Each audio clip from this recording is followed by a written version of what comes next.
I returned from lunch to find two men at my desk. Expensive suits, cheap intimidation. One rifled through my sticky notes like they were subpoenas. The other held a company laptop like it was a bomb. "Ma'am," the thinner-tied one said, not looking up. "We've been instructed to collect all assets. Your access is revoked." Funny. I still had Root on my phone, silent and untouchable. I nodded, slid my kale salad aside, and said, "Let me grab my purse." I didn't. I grabbed the drive taped under my chair, slipped it into my jacket, and walked past the HR mantra on the wall. We're all one team here. 5 minutes later, my phone pinged. 1436, unauthorized access attempt. Asset contingency mode initiated. T-minus 7 hours, 21 minutes. Media was awake. Media wasn't supposed to wake. Martin from DevOps called while I was shoving laundry into a 24-hour dryer. "Jules, we've got a situation." I lit a cigarette in my mind. "What's up?" "Client-side sync just duplicated 20,000 invoices across the EU node. Billing is stuck. Legal's screaming."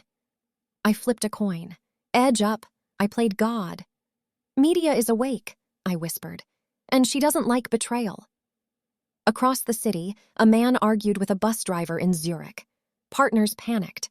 I didn't. Media wasn't broken. She was deciding. Aaron, the Golden Boy COO, had triggered her final clause, the clone protocol. Sophia TR, the new hire, was trying to overwrite everything I built. But Media didn't trust strangers. She rejected Sophia, blacklisted her attempts, and quietly logged every misstep. By midnight, the war room had erupted. Internal dashboards crashed. Slack threads exploded. Aaron's clone plan, Operation JT, was unraveling. I watched from my condo as Media quietly sabotaged Sophia's middleware, scrambling modules, injecting errors, exposing every lie, every secret. At 1:27 a.m., Aaron called, desperation in his voice. "Julia, what are you doing?" "Proof," I said. I sent him the video logs of their internal call, every attempt to erase me, every falsified token. Silence, then a single whispered, "Shit." By dawn, headlines were already forming. COO accused of cloning proprietary AI. Whistleblower reveals insider sabotage. I hadn't leaked it. Media had. The next morning, I walked into HQ like I owned it. Guest credentials reactivated by Media, security too bewildered to question me. I left a flash drive on Aaron's desk. Red letters, backup/trust Media. "Everything you lost is here," I said. "Every client node, every pipeline, every Zurich protocol, stable, intact." I set 3 conditions.